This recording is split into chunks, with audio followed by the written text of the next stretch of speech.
Nexon Games est un développeur et éditeur coréen, surtout connu en Asie pour plusieurs MMO tels que V4 ou Blue Archive. Mais aujourd'hui, Nexon compte bien conquérir le marché occidental, en venant s'installer dans le monde du jeu-service avec The First Descendant, un titre que l'on pourrait qualifier de Destiny-like, et qui va donc tenter de s'installer entre l'ogre de Bungie et Warframe. The First Descendant est donc prévu pour les prochains mois sur PS5, Xbox Series et Steam. Le titre n'est pas encore sorti, mais il est actuellement disponible jusqu'au 25 septembre pour une session de bêta ouverte, qui permet notamment le jeu en crossplay. Après quelques heures de jeu, je me suis dit qu'il pourrait être intéressant de vous livrer une preview rapide pour vous partager mes premières impressions. Donc salut à tous, c'est Spy, et bienvenue pour cette petite preview de The First Descendant.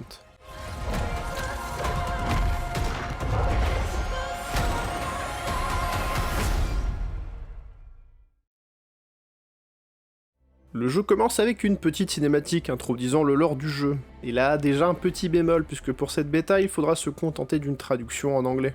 Bref, The First Descendant nous invite à suivre la survie de l'humanité contre une menace venue d'un autre monde, les dénommés Vulgus. Ce sont des espèces de démons ou d'aliens qui ont bien envie de conquérir ce nouveau monde. Après près d'un siècle de guerre où l'humanité se prend une sacrée rouste, son salut semble se trouver dans les Descendants. Des humains qui ont reçu un don spécial, les rendant bien plus puissants, et leur permettant d'utiliser des pouvoirs et capacités. Donc voilà, au premier abord, on est sur un lore assez classique. C'est durant cette intro mouvementée que l'on va pouvoir découvrir l'une des grosses différences du titre par rapport à Destiny, outre le fait que ce soit un TPS. C'est que l'on doit choisir un personnage, et non une classe. En effet, là où le titre de Bungie nous invite à rester cantonné à une seule classe que l'on customisera à notre guise, celui de Nexon nous invite plutôt à changer et à collectionner les personnages, qui auront chacun leur propre panoplie de capacités. Un changement qui permet aussi de compenser la différence du modèle économique, puisqu'il s'agit d'un free-to-play et non d'un jeu premium. Bref, j'ai personnellement choisi Ajax, outre son nom qui prête à sourire en français, c'est un personnage assez tanky, qui va donc pouvoir encaisser beaucoup de dégâts et protéger ses alliés. Le titre propose également des personnages plus agiles tels que Bunny, qui semble être une fusion entre Tracer et Diva d'Overwatch. Et jeu coréen oblige, tous les personnages sont BG. Après l'introduction, le titre nous invite à faire un petit tour à l'Albion, qui est globalement l'équivalent de la tour de Destiny. Il s'agit d'un hub où vous allez pouvoir améliorer votre personnage, faire vos emplettes, découvrir la boutique de micro-paiement, récupérer vos récompenses journalières, ou encore continuer le scénario principal. Et je dois avouer que le soft réussit plutôt bien la première marche difficile de ce genre de jeu, à savoir avoir un gameplay prenant et efficace. La boucle de gameplay va surtout se reposer sur le fait d'affronter des ennemis, en variant l'utilisation d'armes à feu et de capacités. Les capacités d'ailleurs sont assez entraînantes, avec un feedback plutôt satisfaisant, et il en va de même pour le gunplay. Les développeurs ont également ajouté un petit grappin qui permet d'ajouter un peu de verticalité, ce qui est plutôt bienvenu.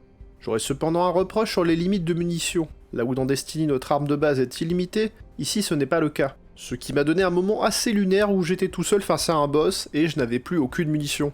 Quand vous ne serez pas en instance ou en Albion, vous pourrez continuer la quête principale ou farmer des ressources dans des zones ouvertes, dans lesquelles il faudra effectuer plusieurs missions.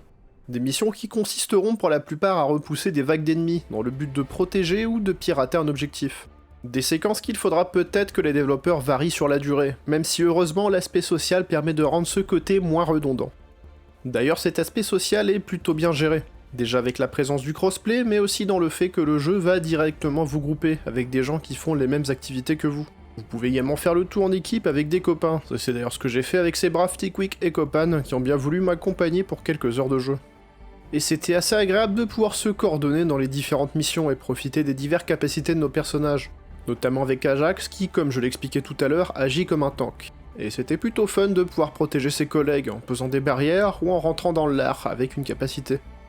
J'imagine qu'un des trucs qui vous a frappé en découvrant mon gameplay, c'est que le jeu a vraiment des gros muscles graphiquement. J'y ai joué sur PS5 et le titre est vraiment très joli. Il utilise sans vergogne les atouts de l'Unreal Engine 5. Cela va se voir dans les textures, les jeux de lumière ou encore les effets et les particules. Et il y a tellement peu de jeux qui utilisent à fond les machines actuelles que rien que ça fait du bien. C'est très agréable de regarder partout autour de soi en 60 FPS constant et de découvrir les jolis panoramas. On regrette seulement que The First Descendant n'ait pas une direction artistique plus inspirée que cet énième hybride de magie et de technologie. Et c'est peut-être là ma plus grosse inquiétude concernant The First Descendant, c'est que le titre ne transpire pas grandement l'originalité pour l'instant. Il est très joli, le gameplay marche plutôt bien, les sensations sont bonnes, mais j'ai peur qu'il lui manque cette petite étincelle de folie pour vraiment percer. Alors attention, cela ne met pas directement le jeu dans un cercueil pour autant. S'il me fait passer quelques soirées sympas avec mes potes, c'est déjà une victoire en soi. Et en plus je l'ai relancé plus d'une fois durant cette bêta, ce qui est déjà un bon signe. J'espère juste que Nexon arrivera à sortir de cette zone de confort du Destiny en free-to-play, pour vraiment proposer un truc à sa sauce, que ce soit dans sa direction artistique, son histoire ou ses instances. J'ai donc passé un bon moment sur cette bêta, et j'attends de voir comment le jeu va évoluer malgré mes petites inquiétudes. Dans tous les cas, il sera disponible gratuitement sur console et PC, et vous pouvez déjà vous faire un premier avis comme moi durant cette bêta ouverte. Voilà, alors j'espère que cette petite vidéo vous aura plu, si c'est le cas n'hésitez pas à liker, à vous abonner, etc. Tout le tatouin vous connaissez. Accessoirement, j'ai streamé le jeu sur mon Twitch, où je suis environ un soir sur deux. Donc si ça vous intéresse, n'hésitez pas à venir, le lien est dans la description. Sur ce, je vous souhaite une très bonne fin de journée ou de soirée, et je vous dis à la prochaine, c'était Spy.